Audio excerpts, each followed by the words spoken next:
Bonjour à toutes et à tous, bienvenue sur Jahazi le podcast du site d'histoire-géographie de l'Académie de Mayotte. Notre objectif est d'abord d'apporter un éclairage scientifique et pratique en interviewant des chercheurs, des enseignants, spécialistes d'une notion contenue dans les programmes d'histoire-géographie, de MC ou de spécialité. Jahazi le podcast est ensuite le moyen pour notre discipline, dans une région géographiquement éloignée des grandes institutions scientifiques et culturelles, de garder une mémoire des entretiens donnés par les spécialistes. Jazzy le podcast se veut enfin un instrument d'auto-formation professionnelle conçu comme un écho des stages organisés dans le cadre du plan académique de formation. Aujourd'hui, nous avons l'immense honneur de recevoir Olivier Daben. Alors, Olivier Daben, vous êtes docteur agrégé de sciences politiques. Vous êtes professeur des universités en sciences politiques à l'IEP de Paris. Vous êtes chercheur au Centre de recherche internationale. Vous êtes fondateur et président de l'Observatoire politique de l'Amérique latine et des Caraïbes.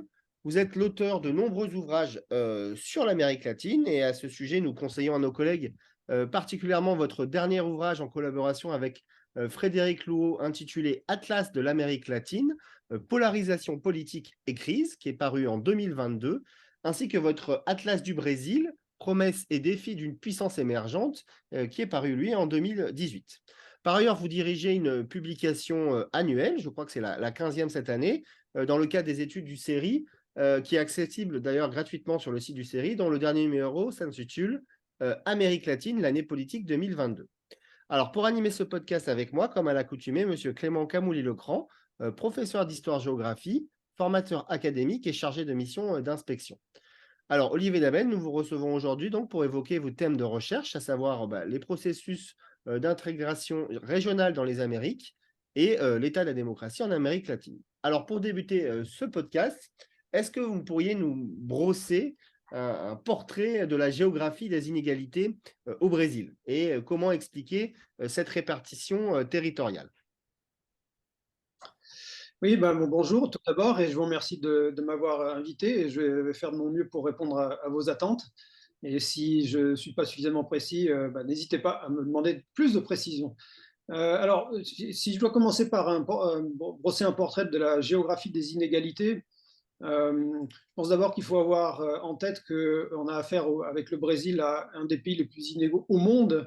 C'est une spécialité latino-américaine, je dirais. Ce n'est pas le continent le plus pauvre du monde, mais c'est très certainement le continent le plus inégalitaire. Et en ce qui concerne le Brésil, chaque année, ce pays bat des records, ou est peut-être parfois le deuxième ou le troisième, mais toujours dans les trois ou quatre premiers en matière d'inégalité dans le monde. Alors c'est vrai que ça peut paraître étrange, voire même nourrir parfois un certain sentiment d'impuissance chez les gouvernements.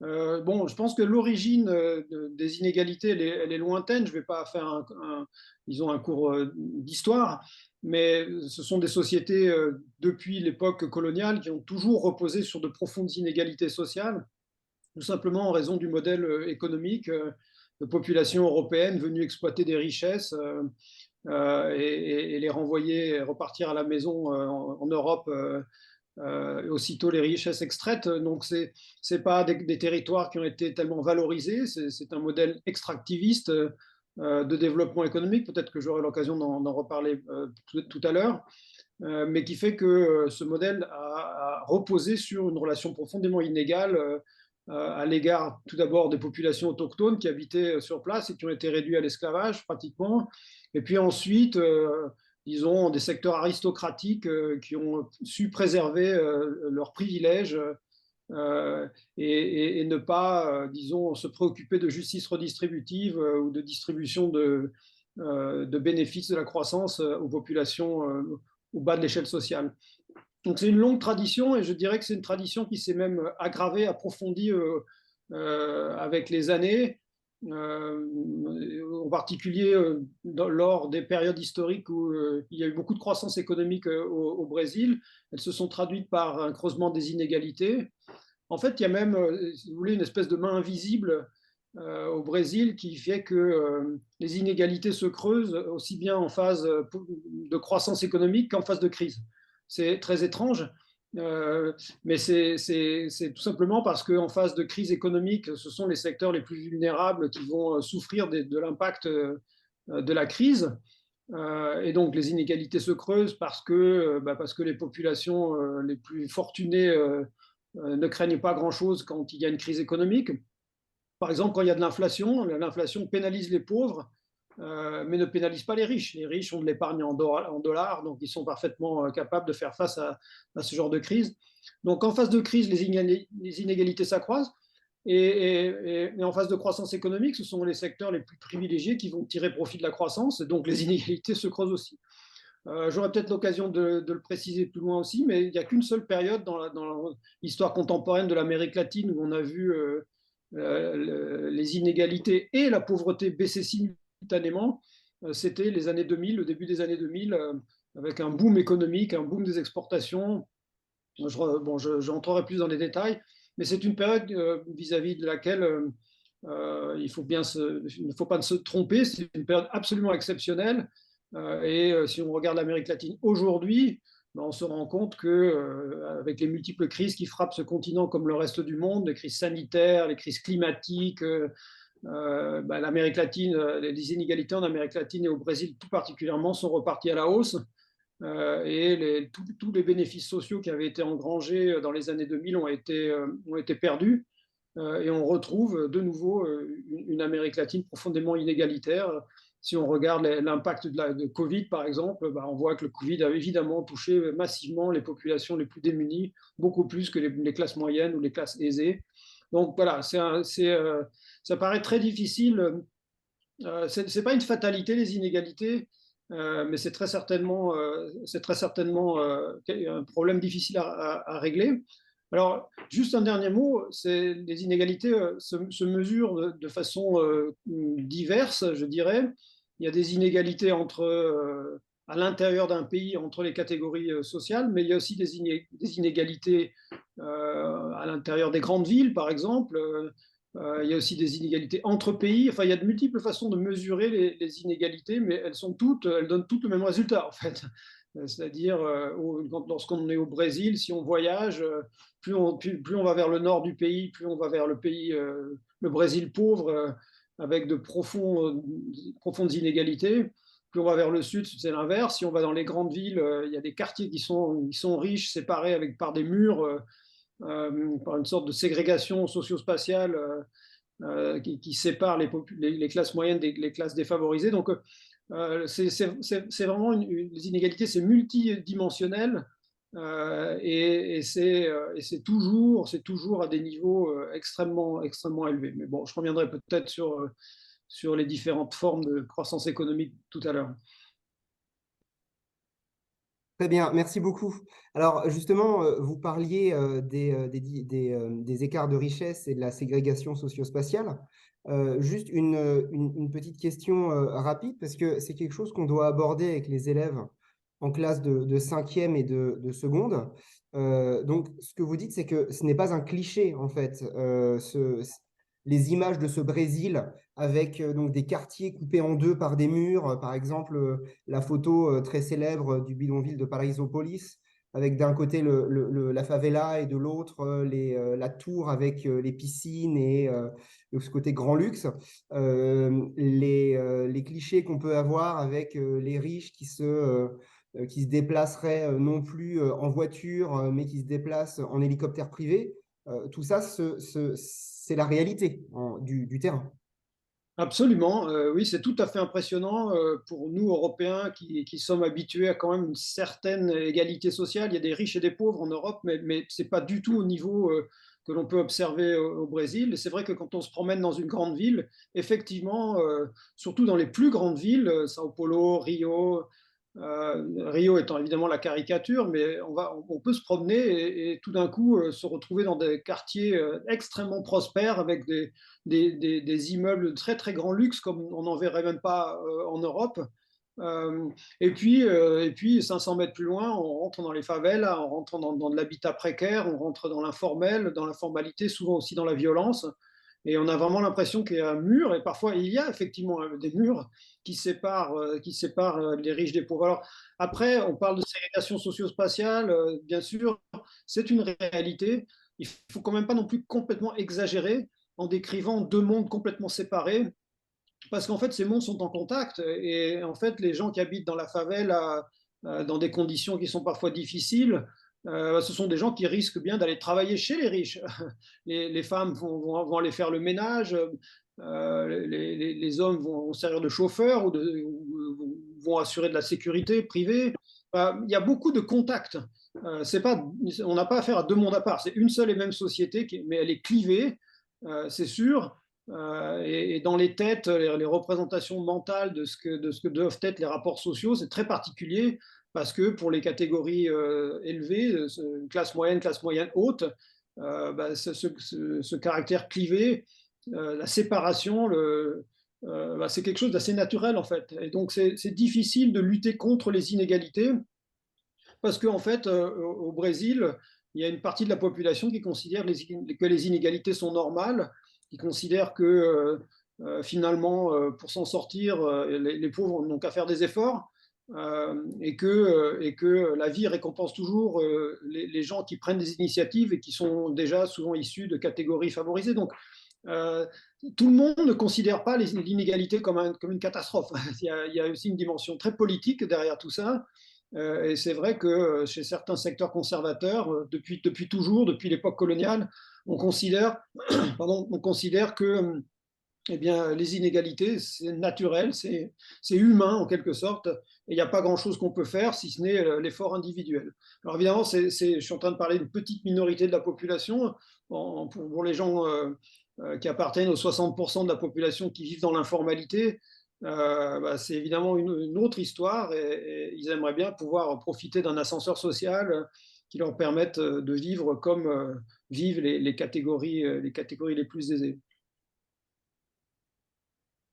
D'accord, merci beaucoup. Juste une petite question de définition, si je peux me permettre. Vous avez tout à l'heure parlé de favela. Moi, j'ai entendu parler du terme de cortiço. Quelle est la différence à faire entre ces deux notions? Un cortiço, c'est un squat en fait. Cortiço, c'est un squat. Enfin, la meilleure traduction, celle qui s'approche le plus, ce serait un squat, c'est-à-dire parfois un immeuble abandonné qui est occupé par des centaines de familles. Il y en a beaucoup dans le centre historique de Sao Paulo qui est assez délabré, où on voit des squats en fait, hein, on va le dire comme ça. Alors que favela, c'est différent. Favela, c'est presque une petite ville ou un village. C'est pas juste un bâtiment ou quelques bâtiments, c'est toute une zone qui peut accueillir des milliers de personnes, qui se caractérise évidemment par, disons, un bâti qui est de mauvaise qualité, par des activités qui relèvent de l'informel et souvent aussi de l'illégal. Ce sont aussi des zones de non-droit, des zones où dominent des gangs souvent. Enfin, bref, on a cet aspect, disons, collectivité. Cortiços, dans les grandes villes, c'est plutôt en général un immeuble qui est squatté. D'accord, merci beaucoup. Alors, une dernière question, puis après, on va je vais redonner la parole à mon collègue. Tout à l'heure, quand vous parliez des inégalités finalement sociales entre les Brésiliens, j'aimerais juste qu'on puisse s'arrêter rapidement sur la question de la couleur de peau. L'Amérique latine, c'est un continent qui est très métissé. Et pourtant, à l'intérieur de l'Amérique latine, existe de très très fortes inégalités liées à la couleur. Et on le voit par exemple, je prends l'exemple de la Colombie, hein, où il a fallu attendre 2022 ou 2021 pour qu'une vice-présidente soit enfin noire. On a des pays comme la Bolivie qui ont intégré finalement une inégalité ou une forme de racisme quasiment systémique entre les différents groupes sociaux. Qu'en est-il du Brésil?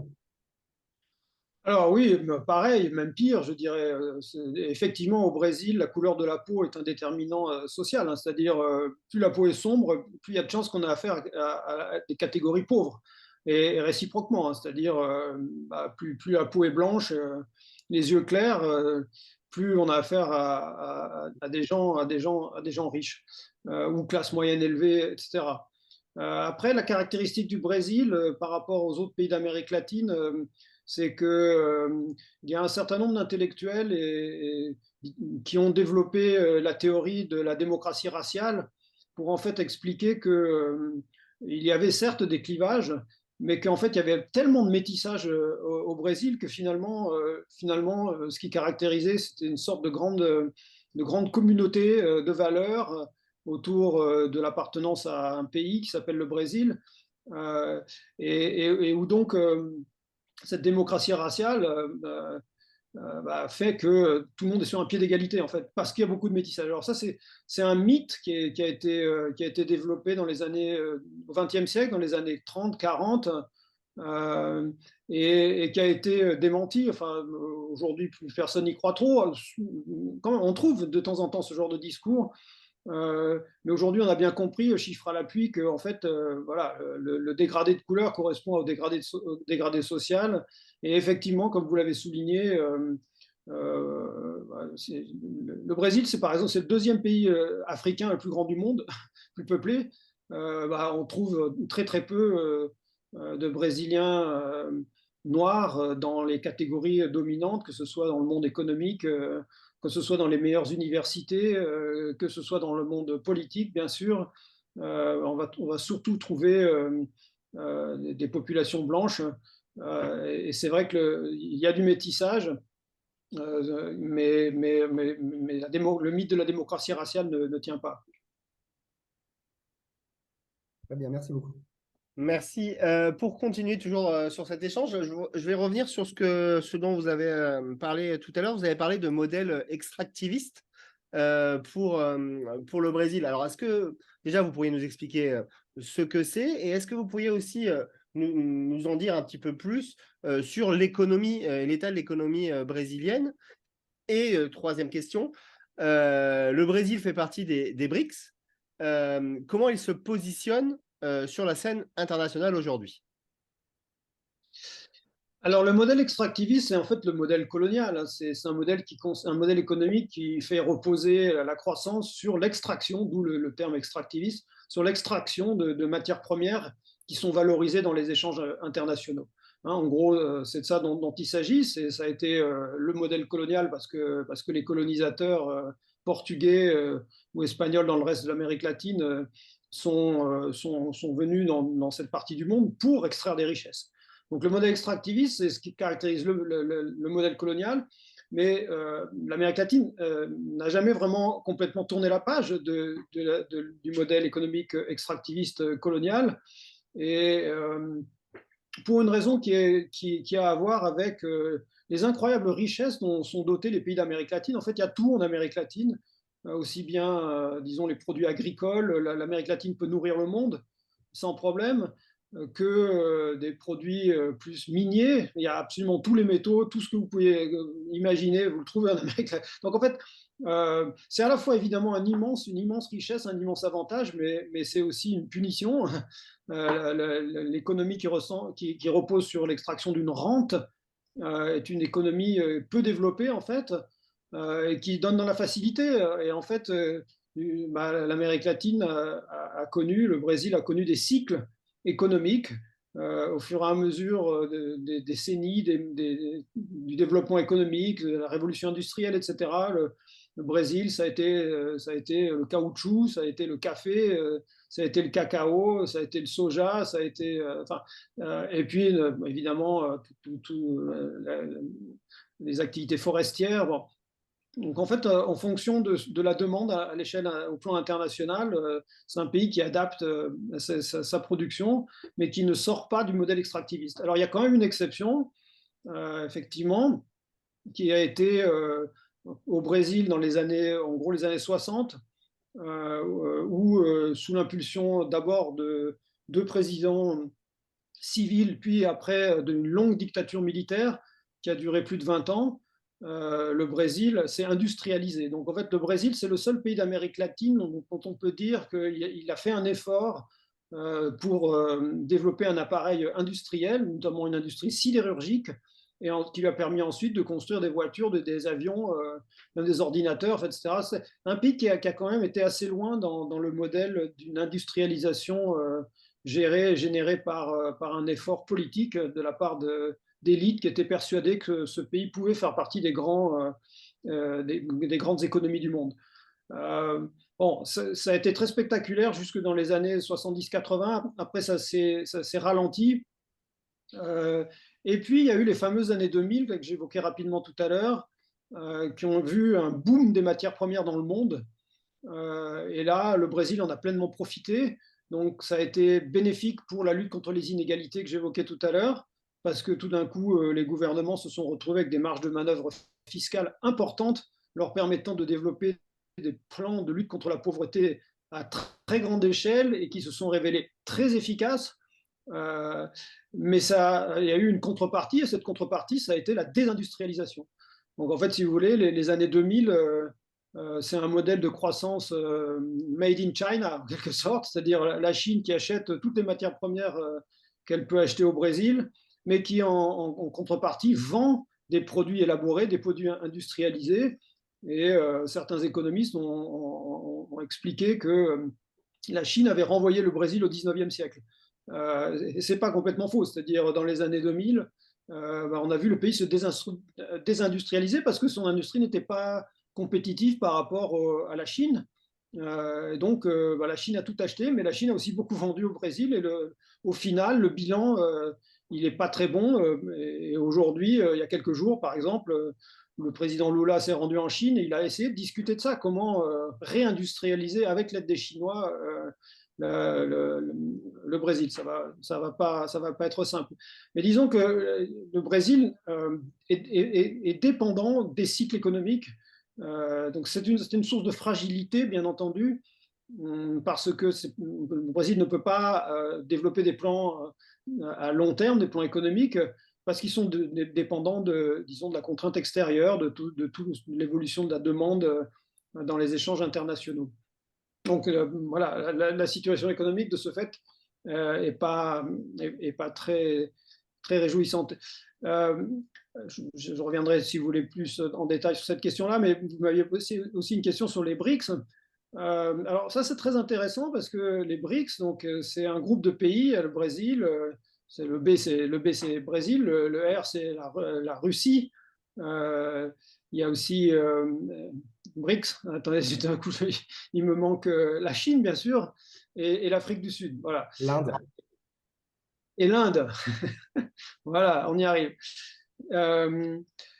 C'est une initiative qui a été prise pour refléter une évolution des rapports internationaux et des grands équilibres mondiaux avec la thématique de l'émergence qui a été beaucoup discutée dans les années 90-2000 où on voyait donc des pays comme le Brésil, comme l'Inde, comme la Chine, etc., la Russie, se développer rapidement et avec des niveaux de développement qui étaient de nature à les propulser au rang de pays dominants sur la planète.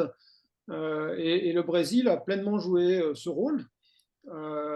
Alors, c'est compliqué, évidemment, parce que on sait ce qui est advenu de l'attitude de certains pays comme la Russie dernièrement. Donc, le groupe continue d'exister avec une difficulté qui est de trouver un positionnement par rapport à la guerre en Ukraine et une diplomatie qui est quelque peu hésitante.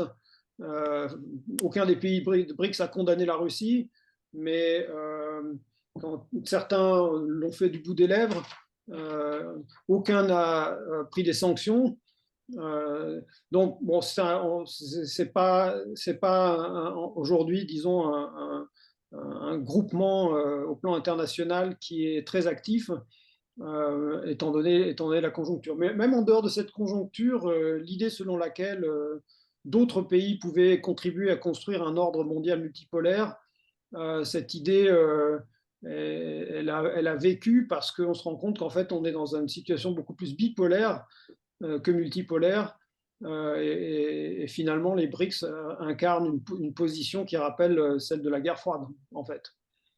Mais je ne sais pas si vous voulez qu'on développe plus ces questions-là ou si vous voulez qu'on reste sur les sujets plus économiques. Du coup, par rapport à la présence du Brésil sur la scène internationale, moi j'aimerais juste vous poser une question justement sur le rôle du Brésil dans le Mercosur. Pour essayer de se recentrer sur l'Amérique latine. Alors du coup, déjà, première question, qu'est-ce que le Mercosur et est-ce qu'elle fonctionne bien, cette union latino-américaine? Alors le Mercosur, ça veut dire marché commun du Sud en espagnol, ou Mercosul en portugais, mais c'est pareil, marché commun du Sud. C'est un accord qui regroupe 4 pays à l'origine. C'était le Brésil, l'Argentine, l'Uruguay et le Paraguay. On est au début des années 90. L'accord il est signé en 91, à une époque où effectivement l'économie se libéralise dans le monde. Il y a des tas d'initiatives régionales ou sous-régionales qui apparaissent. Et donc là, ça fait partie d'une mouvance, d'une évolution internationale. C'est au moment, par exemple, où les États-Unis signent un accord de libre-échange avec les États-Unis, avec le Canada et le Mexique, bon, plus d'autres accords dans le monde. Donc, il y a un moment important, c'est cette idée que, puisqu'on ne peut pas libéraliser l'économie à l'échelle planétaire, vu la difficulté qu'ont les négociations internationales, ben, on va le faire à l'échelle sous-régionale, ça sera plus efficace. Il y avait au début aussi une dimension assez politique qui a rapidement disparu d'ailleurs, mais quand même c'est intéressant de le noter au passage parce que le Mercosur, ça s'appelle marché commun bien sûr, mais c'est aussi au début une initiative qui vise à défendre la démocratie parce qu'on est juste après les transitions vers la démocratie des années 80, fin des années 80, milieu fin des années 80, et les Brésiliens, mais les Argentins aussi, ont en tête le modèle européen et en fait ont en tête la façon dont l'intégration européenne a contribué à consolider la démocratie en Espagne et au Portugal. Donc il y avait cette dimension politique aussi de s'engager de façon multilatérale pour la défense de la démocratie. Bon, après, dans les années 90, cette dimension politique, elle a disparu parce qu'on a vu arriver au pouvoir au Brésil et en Argentine et en Uruguay des présidents néolibéraux qui n'avaient qu'une seule préoccupation, c'était la libéralisation des marchés. Donc ça a bien fonctionné pendant les années 90. Le Mercosur était régulièrement cité comme un exemple à l'échelle internationale avec une accélération tout à fait spectaculaire du commerce, notamment entre le Brésil et l'Argentine. Et puis, ça s'est ralenti et ça est même entré en crise à la fin des années 90 et au début des années 2000, quand il y a eu une crise économique au Brésil en 99. Il y a eu une dévaluation de la monnaie brésilienne qui est évidemment ça n'a pas fait plaisir aux Argentins. Et puis en 2001, il y a eu une crise cette fois-ci en Argentine d'une extrême gravité, ce qui fait qu'en 2001, l'accord Mercosur, il avait à peine 10 ans et déjà on pensait qu'il était mort. Et on s'apprêtait à célébrer 10 ans et il n'y a pas eu de célébration, on pensait que c'était terminé.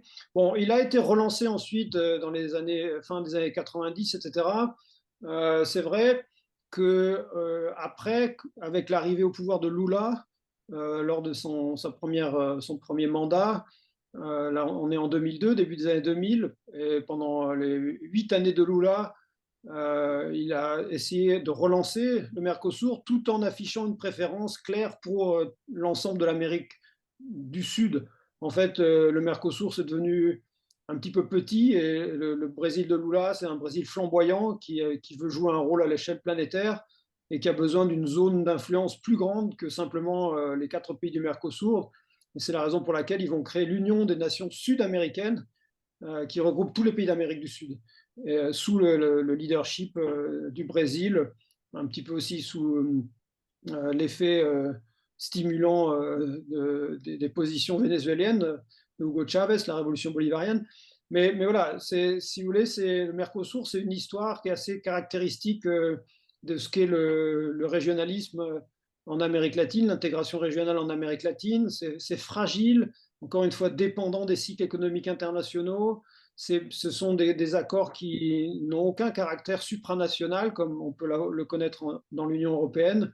C'est strictement intergouvernemental.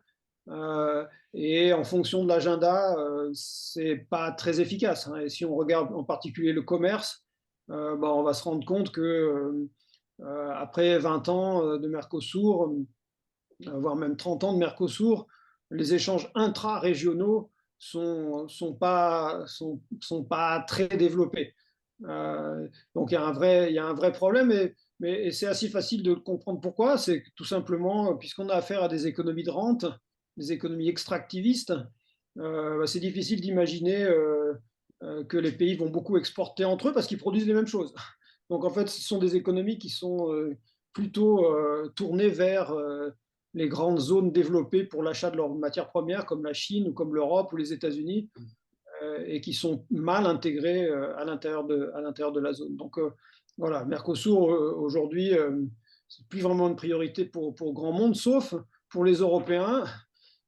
Ça fait un peu plus de 20 ans que les Européens négocient un accord avec le Mercosur et il est paralysé à cause de la France, en grande partie. Évidemment, si ça pouvait se débloquer rapidement, ce serait un coup de fouet très stimulant pour l'évolution du Mercosur. Une petite question assez simple, mais pour le coup calée sur mon expérience, moi, en tant que membre de l'Union européenne. Les Brésiliens peuvent se déplacer et s'installer dans les pays frontaliers de manière libre et y travailler ou pas? Non. Non. Alors, ça dépend des professions. En général, il y a des dispositions pour favoriser la mobilité dans le domaine académique, par exemple, ou dans le domaine du business, dans les affaires. Mais il n'y a pas de libre circulation des individus, des biens, comme il y a au fondement du marché commun européen. Il y a des facilités pour obtenir des visas de longue durée, mais il faut quand même avoir un passeport ou une pièce d'identité pour traverser la frontière. Donc, non, c'est là que vous voyez que ce n'est pas du tout très avancé comme en tant que projet d'intégration. Mhm. Très bien, merci beaucoup. Alors, petite question sur justement cette économie brésilienne. Quand on travaille en cinquième, notamment avec les élèves, on leur explique que le Brésil, c'est un pays qui produit énormément de soja, notamment. Et pour produire ce soja, il défriche et il déboise. Il détruit la forêt amazonienne. Alors, est-ce que c'est une réalité? Je vous vois faire oui de la tête, donc je pense que oui, c'est une réalité. Mais du coup, quels sont les piliers de l'économie brésilienne? Oui, oui, c'est une réalité, bien sûr. La forêt amazonienne souffre beaucoup du défrichage, déboisement pour le soja, pour l'élevage aussi, et pour toutes sortes d'activités extractivistes en général. Parce qu'il y a aussi des minerais dans la forêt amazonienne, on trouve de l'argent, on trouve de l'or dans certaines mines. Enfin, c'est assez, de ce point de vue-là, catastrophique. Bon, alors après, ça rend les choses très compliquées. Il y a quand même des formes de contrôle, de surveillance à l'échelle brésilienne et à l'échelle internationale. Alors évidemment, si on regarde le Brésil aujourd'hui, il ne faut quand même pas oublier qu'ils viennent de vivre 4 années absolument cauchemardesques avec le président Bolsonaro, qui a lui décidé que l'Amazonie, c'est pas important si on l'élimine, parce que ça a beau être le poumon de la planète, c'est avant tout disons, un territoire brésilien et qui a pour vocation à contribuer au développement du pays. C'est déjà ce que disaient les militaires dans les années 60. Et les Brésiliens n'acceptent pas beaucoup l'argument c'est le poumon de la planète, il faut faire attention, parce qu'ils nous rétorquent que c'est ce qu'on a fait nous au moment de la révolution industrielle et chacun se débrouille, chacun est souverain dans la gestion de ses ressources naturelles. Bon, il se trouve quand même que le Brésil a aussi pris des engagements internationaux, même si le président Bolsonaro, ça ne l'intéressait pas beaucoup, mais aujourd'hui, au titre de ces engagements internationaux, le Brésil est en train de revenir dans la communauté internationale sur une base plus fiable, plus sérieuse et avec de bonnes dispositions pour effectivement éviter que le développement d'activités pour l'exportation se traduise par du défrichage. Bon, par exemple, dans l'accord que j'ai mentionné, Mercosur-Union européenne, les négociateurs, surtout français d'ailleurs, faut le dire, font en sorte d'éviter ce qu'on appelle la déforestation importée.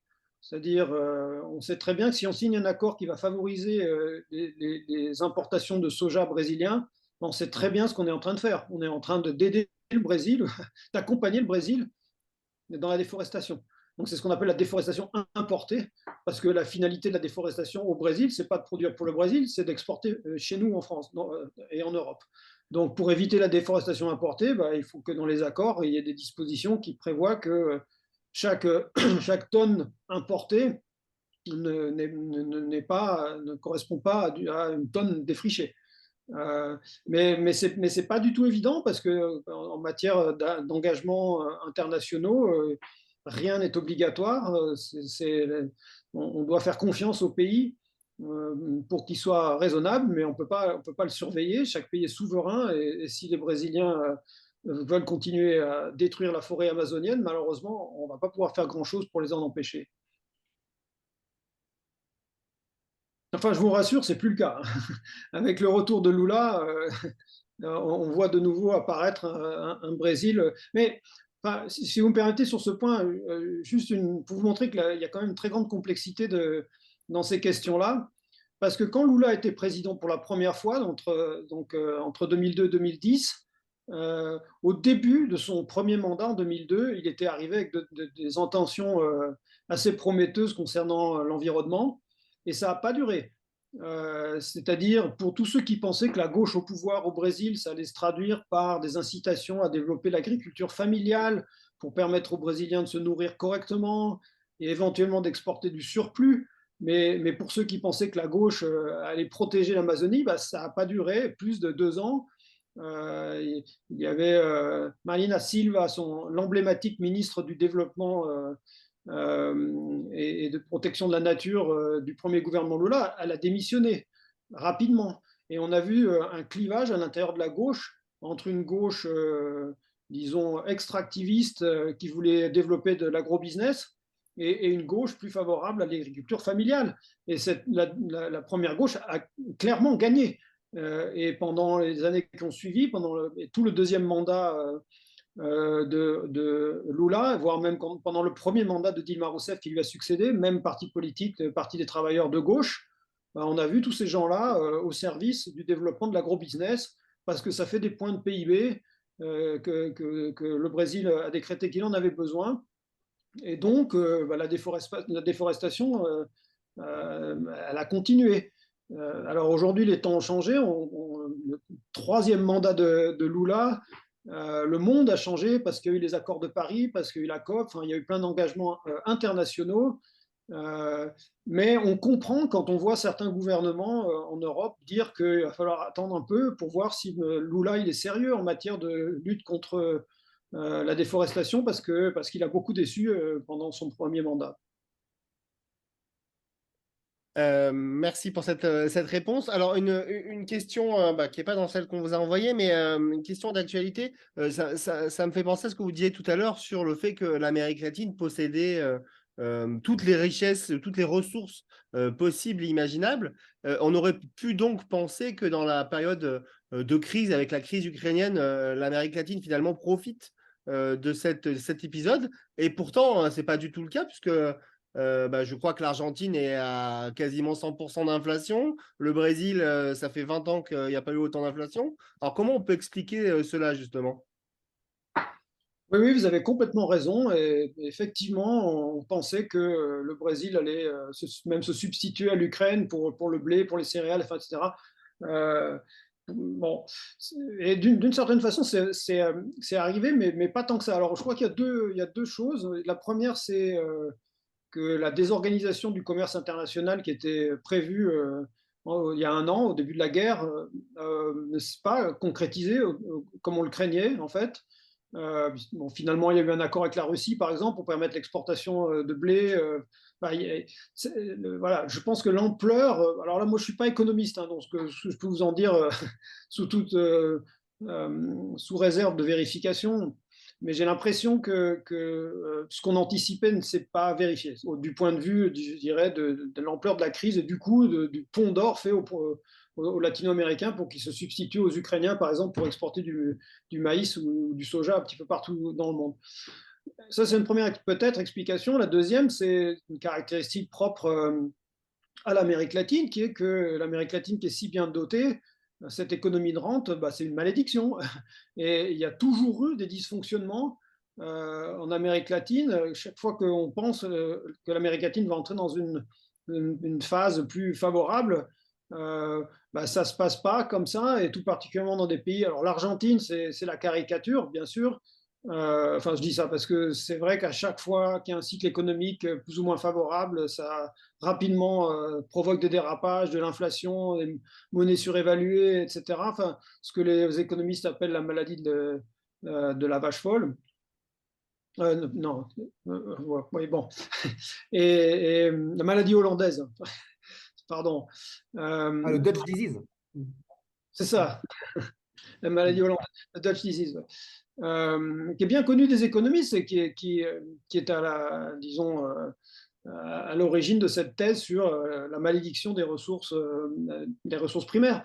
Donc voilà, et ça, on l'observe, et c'est vrai que l'Argentine, c'est toujours le pays qu'il faut observer, parce que c'est là qu'on va voir rapidement les dysfonctionnements se manifester assez vite.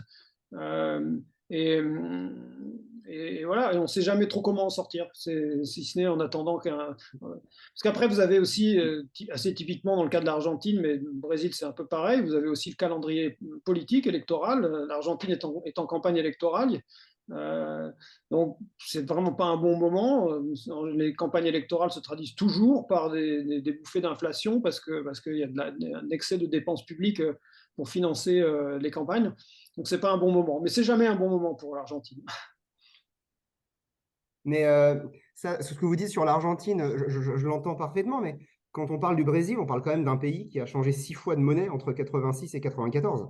Je pense que dans l'histoire du monde, c'est quand même un cas assez unique dans l'histoire des monnaies qui ne tiennent à peine qu'un an et qui sont remplacées par une autre monnaie immédiatement après, totalement dévaluée, surévaluée. Enfin, l'économie brésilienne, aujourd'hui, c'est une rescapée, en réalité, des années 90. Absolument, des années même 80-90. En fait, le tournant, ça a été le virage néoconservateur, néolibéral de Fernando Henrique Cardoso, président social-démocrate, qui a appliqué à la lettre les recommandations du Fonds monétaire international et qui a réussi à stabiliser l'économie. Et depuis, tous les gouvernements de gauche, c'est-à-dire les quatre, maintenant le cinquième mandat du Parti des travailleurs, n'ont jamais vraiment remis en cause disons, les garde-fous mis en place à l'époque néolibérale, comme par exemple une stricte limitation de la dépense publique, qui fait que c'est difficile dans tout un tas de secteurs, comme l'éducation publique, la santé, etc., parce qu'il y a une stricte limitation du niveau de dépenses publiques autorisées chaque année dans le budget. Donc, plus d'autres mesures qui vont dans le même sens. Donc, ça va quand même mieux. Du point de vue de la stabilité, ça va quand même mieux. Mais oui, il y a de l'inflation, mais bon, il y a de l'inflation partout dans le monde aujourd'hui. Donc, c'est peut-être le cas de l'Argentine, encore une fois, est peut-être une loupe. C'est un peu trompeur, je dirais. D'accord. Très bien, merci beaucoup. Alors, j'aimerais vous poser quelques questions sur l'histoire politique du Brésil depuis les années 60, mais avant d'aborder évidemment la période de dictature, partons de manière chronologique. Je vais vous poser une question sur le changement de capitale. Pourquoi il y a eu un changement de capitale au Brésil? Quel était l'intérêt de partir de Rio et de s'installer à Brasilia? Comment s'est fait le choix de Brasilia comme capitale? Et quels ont été les objectifs finalement symboliques, culturels de la construction ex nihilo de cette capitale? Oui, vraiment ex nihilo, c'est la bonne expression.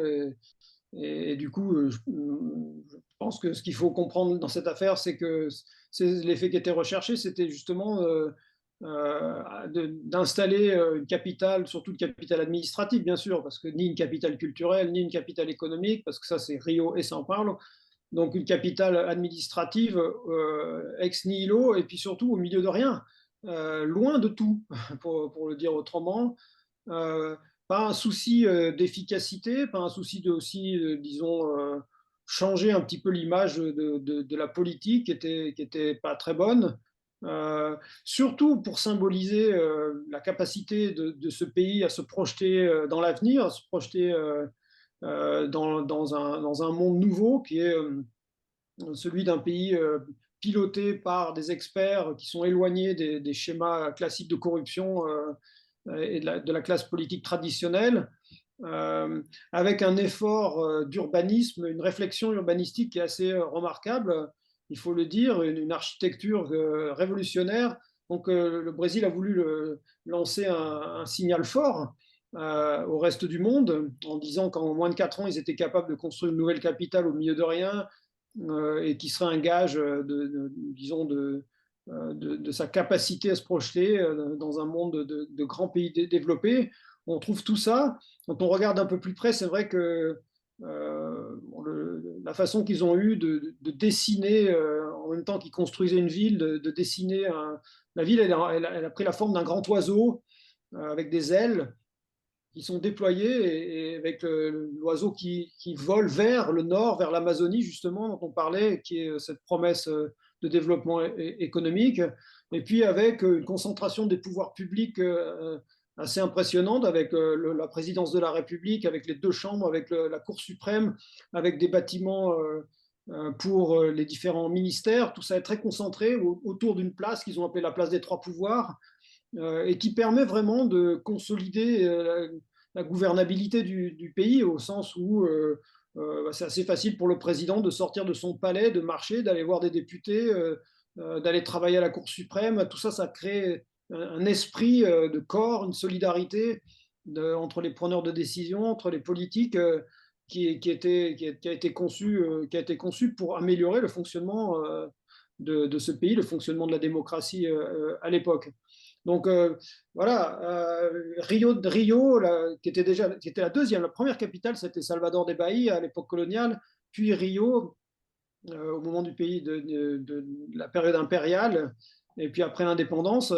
Il y avait déjà à cette époque, ça ne s'est pas amélioré, vous me direz, mais il y avait déjà à cette époque une image très négative de la politique et de ces réseaux de corruption qui a fait qu'on a voulu éloigner l'exercice du pouvoir de tous ces réseaux-là.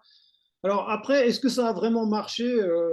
Oui, la capitale s'est beaucoup développée. Aujourd'hui, c'est devenu une très grande ville. Il reste le noyau dur des pouvoirs publics.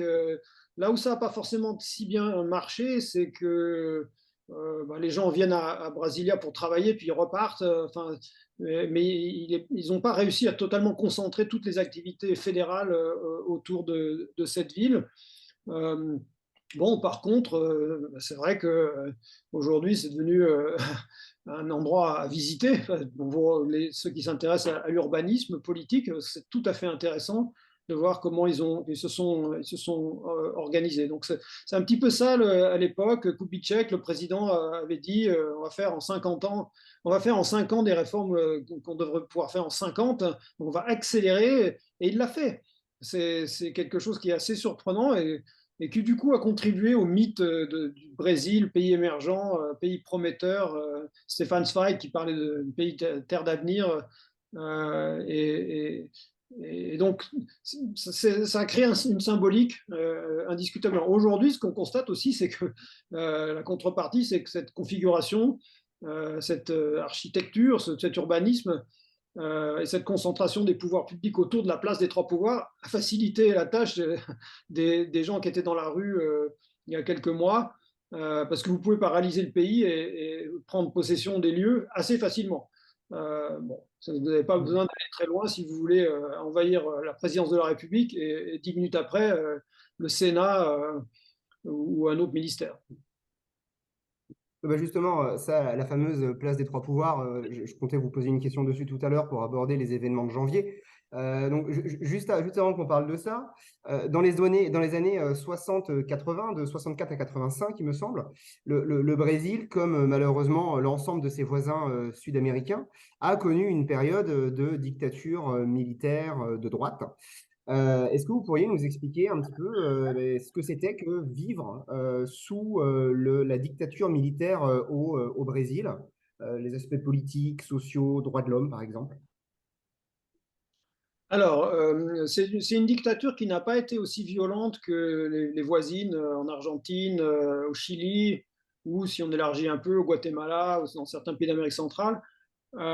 Par contre, c'est effectivement une dictature qui a beaucoup contrôlé, surveillé, exilé, parfois tué, bien sûr aussi. et qui surtout s'est orienté vers, disons, la promotion du développement économique. C'était l'obsession nationale, et pendant les années 60, par exemple, il y a plus de 10% de croissance chaque année. C'est absolument incroyable. Jamais plus le Brésil n'a connu un tel développement. Donc, évidemment, quand vous avez des taux de croissance qui sont à ce point, à 2 chiffres, ça génère beaucoup de bénéfices pour un petit nombre de Brésiliens. On en revient à la thématique, des inégalités qu'on évoquait au début. Alors, comment c'était de vivre, je dirais, comme dans beaucoup de dictatures qui ne sont pas sanguinaires, il y avait moyen de vivre très bien. Les années 60, c'est des années de folie, hein. Donc le Brésil n'a pas échappé à la musique, à la contestation. Alors bon, c'est sûr que Caetano Veloso, par exemple, il a été exilé à Londres. Enfin, il y a beaucoup de musiciens, d'artistes qui ont dû partir parce que le niveau de ce qui était acceptable pour les militaires et l'appareil de censure était quand même assez limité. Mais il y avait aussi quand même beaucoup de gens. En fait, ce sont des situations assez clivées où vous allez avoir des gens qui sont scandalisés, qui sont révoltés, qui mènent des actions subversives, même dans leur quotidien, qui peignent un mur, qui vont crier un slogan quand ils voient passer un militaire, des étudiants qui ne vont plus en cours. Enfin, il y a beaucoup de gens qui ont résisté d'une façon ou d'une autre, qui ont laissé leur vie. Donc, bon, mais vous avez aussi une partie de la classe moyenne, ou voire même des gens plus pauvres qui n'avaient pas vraiment d'autres options, mais vous avez des gens qui se sont accommodés de la situation clairement. Et donc, les rapports, il y a toute une littérature où vous avez des télénovelas associées pour ceux qui aiment les séries télévisées. Les Brésiliens ont fait pas mal de séries sur ces années-là qui sont très intéressantes parce qu'on voit par exemple des groupes d'amis, de jeunes en 1964. Vous avez un coup d'État qui intervient et vous avez des clivages qui se créent à l'intérieur du groupe et de la polarisation, et des gens qui progressivement ne vont plus se parler parce qu'il y en a certains qui sont considérés comme complices de la dictature, d'autres qui sont considérés comme de dangereux subversifs. Pourquoi remettre en cause un système qui produit 10% de croissance par an? Donc, c'est compliqué. C'est une situation qui est extrêmement compliquée. Je dirais que les militaires eux-mêmes, en dehors de la dimension développement économique qui était leur véritable obsession, au plan politique, ils savaient sans doute pas très bien ce qu'ils voulaient faire. Parce qu'en 1964, au moment du coup d'État, il n'y a pas, disons, une vague de répression féroce à la chilienne qui s'abat sur le pays. Il a fallu attendre 4 ans, 1968, pour que les militaires émettent un décret qui s'appelle le AI5, un décret institutionnel numéro 5, qui est beaucoup plus répressif, qui contrôle beaucoup plus les activités dangereuses intellectuelles dans les universités, etc., etc., qui permet les gardes à vue prolongées, bon, tout un appareil répressif à partir de 1968, mais ça ne va pas durer très longtemps. Parce qu'assez vite, les militaires au pouvoir vont se rendre compte qu'un contrôle total de la population, ce n'est pas possible, ce n'est pas viable. Et donc, ils vont programmer une transition. Mais ça va durer 10 ans. C'est-à-dire à partir de la mi-année 70, 74, 75, on voit un nouveau dictateur, un nouveau militaire qui va décider que les militaires vont se retirer progressivement, vont relâcher le contrôle de la société et de la scène politique progressivement pour en arriver à construire une démocratie stable selon leur conception de la démocratie. Et c'est ce qu'ils vont faire. Ils vont jouer avec la censure. Les élections n'ont jamais été complètement annulées pendant la période de dictature au Brésil, mais c'était des élections non compétitives où les militaires, le parti des militaires gagnait tout le temps. Donc là, à partir de la mi-année 70, fin des années 70, on les voit relâcher la censure, relâcher le contrôle. Et puis après, il va y avoir une autorisation pour des nouveaux partis politiques d'entrer dans la compétition électorale. Enfin bref, jusqu'en 1900, entre 75 et 85, il y a des petits pas qui fait qu'arrivé en 85, vous avez une transition qui n'est pas une transition pleine non plus, parce que le président qui est élu, il est élu parce que les militaires ont accepté qu'il soit candidat et parce qu'ils savaient qu'il n'allait pas être trop dangereux, entre guillemets. Alors, pourquoi on dit dangereux? C'était quoi le problème dans ces années-là? C'est tout simplement la guerre froide, hein. On a classiquement au Brésil la version locale de cette crainte, disons, d'une radicalisation de certains secteurs politiques de gauche et de la manipulation de ces secteurs par le Parti communiste dans le cadre de la guerre froide, hein. Donc ça, c'est ce qu'on voit partout dans l'Amérique latine, hein. C'est pas très original. Ce qui est vraiment original au Brésil, c'est plutôt cette capacité à enclencher une dynamique de transition et à la contrôler jusqu'au bout, jusqu'aux premières élections véritablement ouvertes et compétitives en 1989. Ça a pris beaucoup de temps, mais sans doute le Brésil est arrivé à, disons, une situation politique plus stable grâce à cette sortie mesurée. Tout à l'heure, on parlait de l'Argentine comme étant une caricature de crise pour ce qui est des crises économiques. Pour ce qui est des crises politiques, c'est pas mal non plus l'Argentine. Si on compare l'Argentine au Brésil, bah, les militaires argentins, quand ils ont compris qu'ils étaient dans une situation compliquée parce qu'il y avait de la crise économique, etc., au lieu d'enclencher une transition, ils ont fait la guerre des Malouines. Qui s'est traduit par une catastrophe, comme chacun sait. Et du coup, bah, ce qu'on a vu, c'est en Argentine, les militaires qui ont complètement abandonné le pouvoir et qui sont partis dans une situation chaotique. Rien de tel au Brésil où on voit tout a été relativement bien contrôlé par les militaires jusqu'au milieu des années 80. Alors, justement, ce que vous dites est très intéressant. Ça me permet de faire le lien avec ce qui s'est passé jusque-là, au début de l'année, au mois de janvier.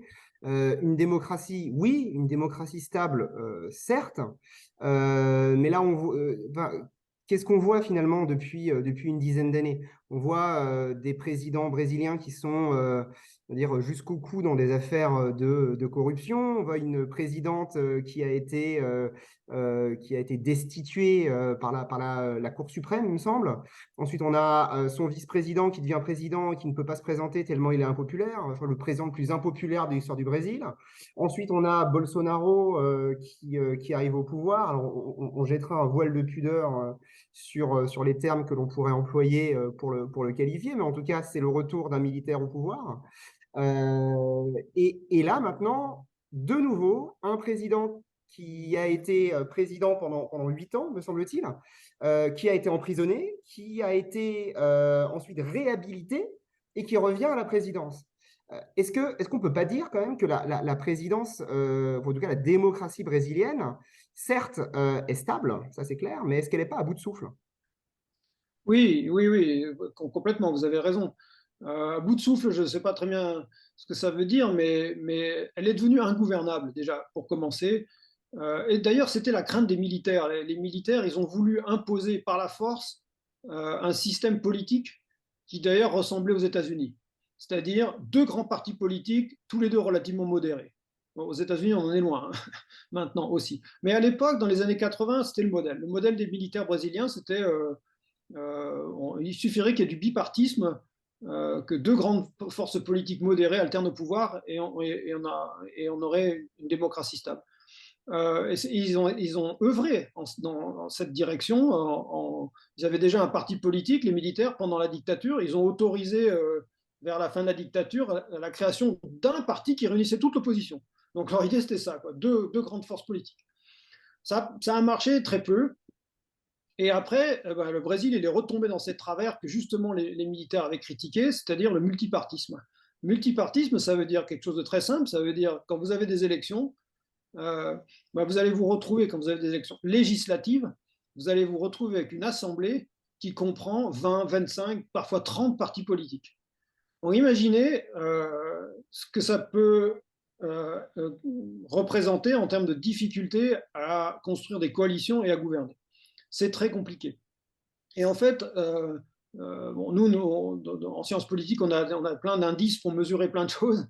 Il y en a un qu'on appelle la fragmentation. Un indice de fragmentation mesure précisément combien le nombre de partis politiques représentés dans une assemblée pondéré par leur poids respectif. C'est-à-dire, je ne vais pas rentrer dans beaucoup de détails, mais ça veut juste dire, quand vous avez 5 partis politiques dans une assemblée, si chacun a une assemblée de 100 députés, si chacun a 20 députés, c'est compliqué de gouverner parce qu'ils sont tous, sur un pied d'égalité.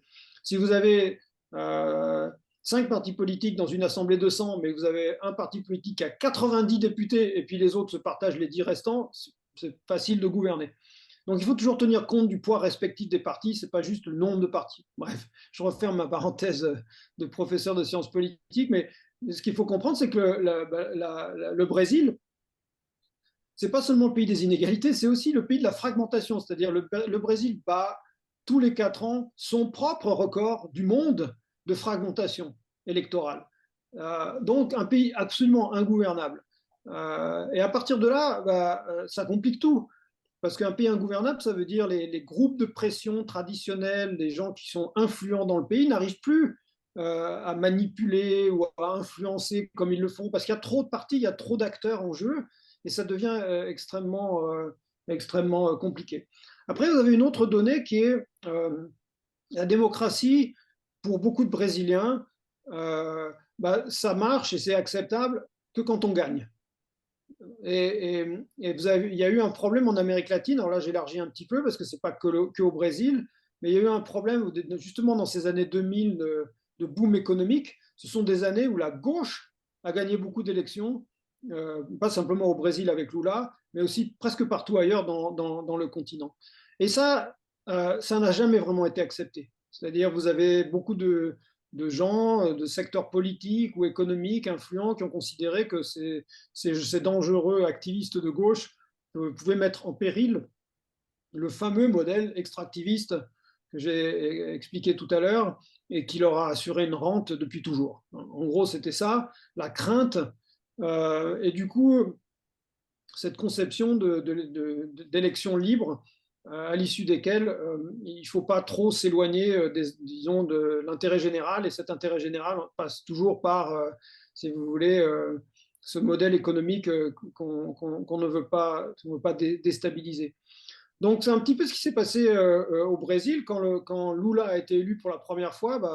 C'était la première fois qu'on avait un parti de gauche qui arrivait à la présidence, mais pas juste un parti de gauche dirigé par un ouvrier pauvre qui vient du nord-est du pays et qui a migré pour travailler dans les usines automobiles, qui est devenu un dirigeant syndical assez charismatique au moment de la transition à la démocratie, qui s'exprime pas bien. Enfin, vous imaginez, il a été élu après 8 années de Fernando Henrique Cardoso, qui est un sociologue très connu dans le monde intellectuel, qui parle plein de langues étrangères, qui est connu, etc. Et tout d'un coup, on voit arriver un ouvrier. Donc, Lula, il n'a jamais été légitime pour beaucoup de Brésiliens. C'est pas normal pour ces Brésiliens-là de voir un ouvrier qui arrive à la présidence, comme c'est pas normal d'avoir un Indien qui arrive à la présidence en Bolivie ou une femme au Chili. Ce sont des profils politiques qui sont pas forcément acceptés par les catégories dominantes de la population. Après, en fonction de ces deux variables, vous pouvez analyser ce qui s'est passé. La variable gouvernabilité, par exemple, vous aide à comprendre pourquoi, effectivement, Lula est devenu un président corrompu. Parce que pourquoi il est devenu corrompu au début de son mandat? C'est parce qu'il n'arrivait pas à former des coalitions stables. Donc, pour former des coalitions stables, il a sorti le carnet de chèques. Et il a commencé à faire des chèques tous les mois à un certain nombre de parlementaires pour s'assurer de leur fidélité au moment du vote des lois. Bon, quand ça a été découvert, les Brésiliens s'en sont même pas franchement étonnés et ils l'ont réélu. Donc, c'est pour vous dire qu'il y a quand même un haut degré de tolérance à la corruption dans ce pays. Donc, les présidents ont un problème. Excusez-moi. Allez-y, allez-y. Pardon. Vous dites que les Brésiliens ne se sont pas offusqués du fait que Lula soit corrompu. Pourtant, c'est bien un scandale de corruption avec Petrobras qui a coulé sa successeur, Dilma Rousseff. Alors, c'est que ce n'est pas la même échelle. C'est que c'est pas la même échelle, c'est pas le même mode opératoire. Il y a aussi un peu d'enrichissement personnel. On a accusé Lula d'avoir bénéficié des largesses d'une compagnie pour une villa au bord de la mer. Donc ça, c'est parce que le premier Lula qui fait des chèques, c'est pas de l'enrichissement personnel. C'est juste on met de l'huile dans les rouages, d'une certaine façon, pour que ça marche. Le Lula numéro 2, puis surtout Dilma Rousseff, vous avez, ouais, il y a des cas de corruption qui peuvent être des enrichissements. Il peut y avoir des mensonges aussi. Bon, Dilma Rousseff, elle est tombée finalement pour des raisons totalement bénignes, en fait. C'est-à-dire, on lui a reproché des manipulations fiscales. Effectivement, la Constitution punit ce qu'ils appellent des crimes de responsabilité fiscale, comme des crimes de responsabilité pénale. Et on l'a accusé de ça sur une base très légère, on va dire. Mais ça, c'est Dilma. Lula, il a fait de la prison alors qu'on n'a jamais pu prouver quoi que ce soit. Donc, alors là, il faudrait rentrer dans les détails de la procédure, de la politisation de la justice, de la vengeance même de certains juges contre lui parce qu'il a quand même fait beaucoup de prison alors qu'on n'a jamais rien trouvé. Et pourtant, ils ont cherché. Ça, vous pouvez être sûr qu'ils ont cherché. Dilma Rousseff, donc c'est un petit peu différent. Mais c'est vrai qu'on a commencé à se méfier d'elle quand elle a parti à propos de Petrobras parce qu'elle était parmi les dirigeants de cette compagnie pétrolière et elle n'a pas su expliquer quelle avait été sa responsabilité dans la distribution de largesse pour plein de gagner des marchés publics, etc. Donc oui, Dilma Rousseff clairement a été victime. Alors moi, je n'irais pas jusqu'à dire un coup d'État. Il y a beaucoup de débats entre nous pour savoir si c'est un coup d'État ou pas. Ce pas des débats qui sont très intéressants. Mais ce qui est sûr, c'est qu'il y a eu une procédure de destitution qui a été légale, mais qui a été déclenchée pour des raisons totalement illégitimes. C'est un petit peu comme ça que les choses se sont passées. Alors, quand même, par rapport à toute cette ébullition, cette instabilité, Bolsonaro, c'est différent. C'est différent parce que, comme vous l'avez dit, c'est un petit peu le retour des militaires au pouvoir. Oui, c'est ça. Et puis, c'est surtout quelqu'un qui ne croit pas du tout en la démocratie. Enfin, il y croit suffisamment pour se faire élire à plusieurs reprises député dans l'État de Rio de Janeiro, puis après président de la République. Il y croit tant pour gagner, mais il n'y croit pas dès lors qu'il faut envisager la défaite. Et c'est là qu'on voit bien que ça n'est pas un démocrate. Donc, pendant son premier mandat, il a tout fait pour d'abord pénétrer tous les rouages de l'administration fédérale, parce que ce n'est pas juste un militaire qui est arrivé à la présidence, c'est des milliers. Au Brésil, ils pratiquent ce qu'on appelle le spoil system, hein, c'est-à-dire quand un nouveau président arrive, il nomme beaucoup de fonctionnaires dans l'administration publique et il a nommé des milliers de militaires. Donc, en fait, il a donné le pays à gérer à des militaires, ce qui était même pas arrivé du temps de la dictature, pas à cette échelle. Donc, il y a une pénétration très profonde et il va falloir des années pour compenser d'une façon ou d'une autre cette mainmise sur l'État de l'appareil militaire. Mais donc, lui, c'est vrai qu'il a quand même donné un sérieux coup de pied à la démocratie en refusant disons, les logiques de compétition électorale, mais aussi en faisant un peu comme Trump aux États-Unis, c'est-à-dire en essayant de monter la population contre les institutions démocratiques, hein, en critiquant la Cour suprême, les juges de la Cour suprême, en agitant le spectre d'un coup d'État contre lui-même. Enfin, c'est un petit peu difficile de trouver une cohérence dans sa stratégie, mais en gros, c'était ça. C'était j'ai gagné, mais il y a eu fraude. J'aurais dû gagner de façon beaucoup plus large. Et puis, on va tout faire pour m'empêcher de gagner une deuxième fois.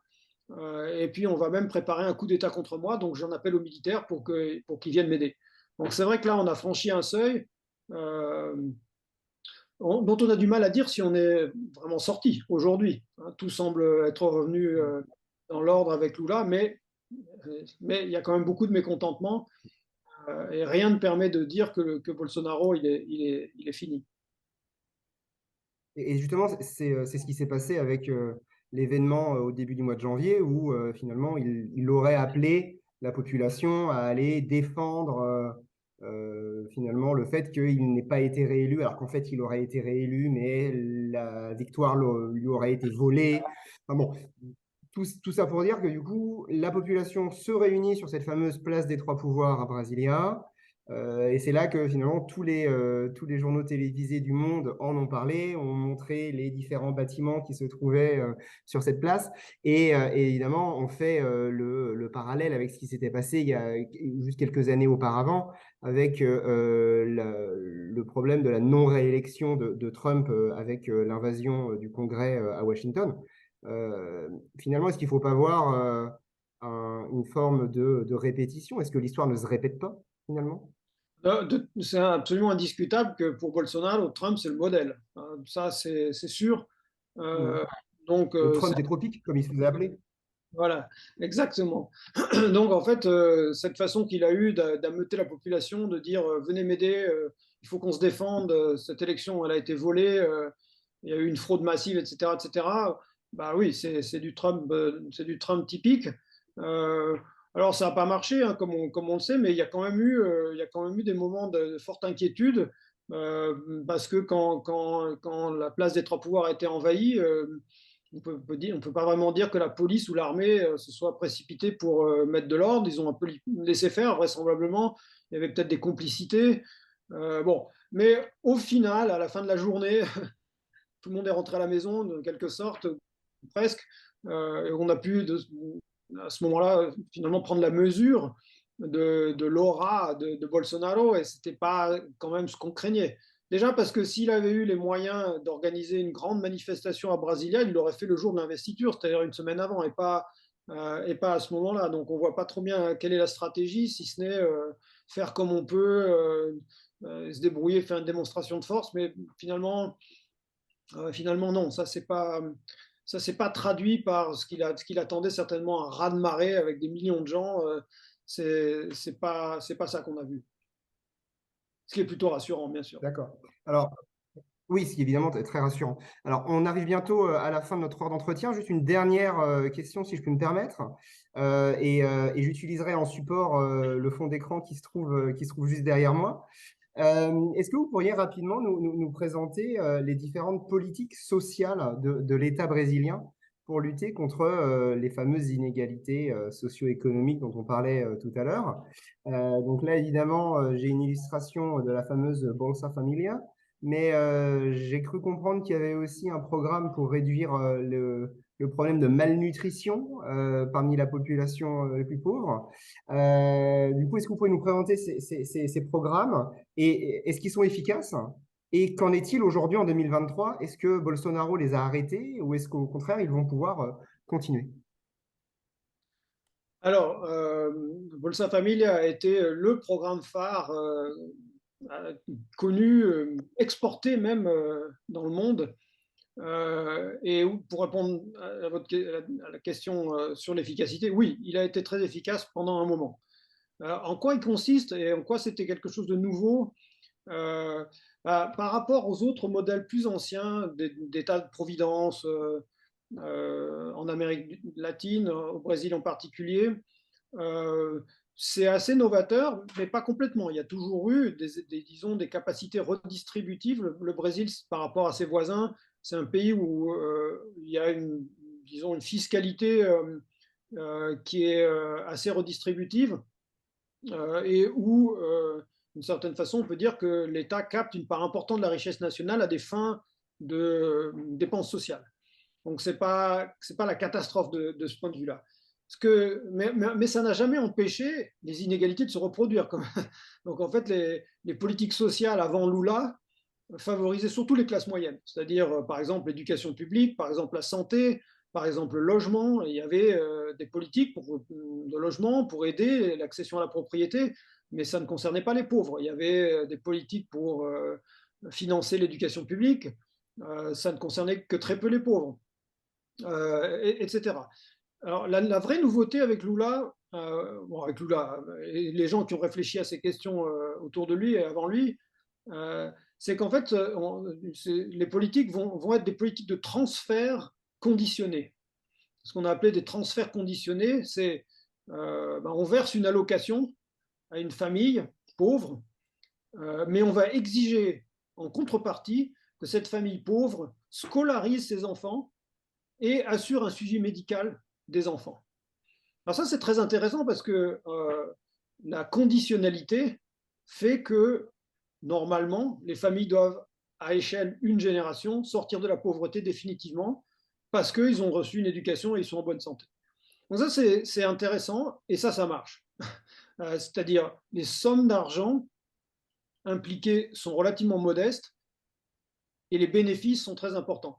Alors, il faut quand même être prudent parce que si on dit on va contrôler que la famille scolarise, on va contribuer, l'assiduité scolaire va être contrôlée, de même que le suivi médical, il va falloir attendre une génération pour voir si effectivement ces enfants-là réussissent mieux que la génération d'avant. Donc on commence à avoir des chiffres maintenant parce que évidemment Bolsa Famille ça a plus de 20 ans, donc on commence à avoir des chiffres et ils sont assez intéressants. Il semble que ça marche, c'est-à-dire effectivement le niveau scolaire a augmenté chez les populations les plus pauvres. Et dans le même temps, on a affaire à des gens qui sont plutôt en meilleure santé, avec une espérance de vie, etc. Donc des opportunités de progrès dans la vie qu'il n'y avait pas avant. Donc si on regarde le programme comme ça, on se dit waouh, ça a marché pour une fois, ça a marché. Après, ça a marché surtout dans les années 2000, et j'en reviens à ce que je disais tout à l'heure, ce sont des années qui sont un petit peu trompeuses parce que elles ont été disons, assez incroyables du point de vue de la croissance économique, des exportations. Et il y a un autre facteur, du coup, qui est entré en cause dans cette évaluation qu'on peut faire de l'impact des politiques sociales, c'est tout simplement l'augmentation du salaire minimum. Parce que pendant ces mêmes années, Lula, il a augmenté, mais fortement, très fortement, le salaire minimum. Donc après, il y a beaucoup de débats entre économistes pour savoir qu'est-ce qui est le plus important, une politique sociale de redistribution comme Bolsa Familia ou tout simplement augmenter le salaire minimum. Et les économistes n'arrivent pas à se mettre d'accord, donc je serais incapable de trancher dans ce débat. Il y a un beau rapport de la CEPAL, il y a plein d'études qui ont été réalisées par la CEPAL qui ont essayé de tester et qui ont montré qu'en fait, c'est plutôt tout simplement la croissance économique accompagnée de hausse des salaires minimums qui est à l'origine de la diminution des inégalités, plus que les programmes sociaux. Bon, encore une fois, c'est un débat qui est purement académique, hein, parce que pour le reste, ce qui est vraiment intéressant du point de vue de l'historien ou de l'histoire, c'est de voir que c'est possible, c'est possible, mais il ne faut pas oublier la conditionnalité. Alors par rapport à ça, c'est vrai que quand Bolsonaro a gagné les élections, non seulement il n'a pas supprimé Bolsa Familia, mais il a augmenté les allocations versées aux plus pauvres à des fins électoralistes. Parce qu'il avait parfaitement compris que quand vous sortez les gens de la pauvreté, ils vont d'une certaine façon vous récompenser au plan électoral. Et c'est vrai qu'on ne peut pas comprendre l'incroyable succès du Parti des travailleurs dans les années 2000 sans prendre en compte cette donnée de base. On a beaucoup accusé le Parti des travailleurs d'être clientéliste. C'est un petit peu exagéré, mais c'est sûr qu'il y a un retour sur investissement d'une certaine façon. Vous mettez en œuvre une politique et vous en percevez les bénéfices, y compris électoraux. Et du coup, ça se traduit aussi par des cartes, puisque vous faites de la géographie, les cartes électorales, elles sont absolument incroyables. Il y a eu un basculement très spectaculaire au moment du début du premier mandat de Lula, où on a vu l'électorat traditionnel du PT, qui est une gauche industrielle de la périphérie de Sao Paulo, principalement dans le sud-est du Brésil. On a vu tout ça se déplacer vers le nord-est. Et depuis 20 ans maintenant, les cartes électorales ne bougent pas beaucoup et elles montrent une très forte concentration du vote Parti des travailleurs dans le nord-est, c'est-à-dire dans les régions les plus pauvres, où les programmes sociaux ont fait une différence.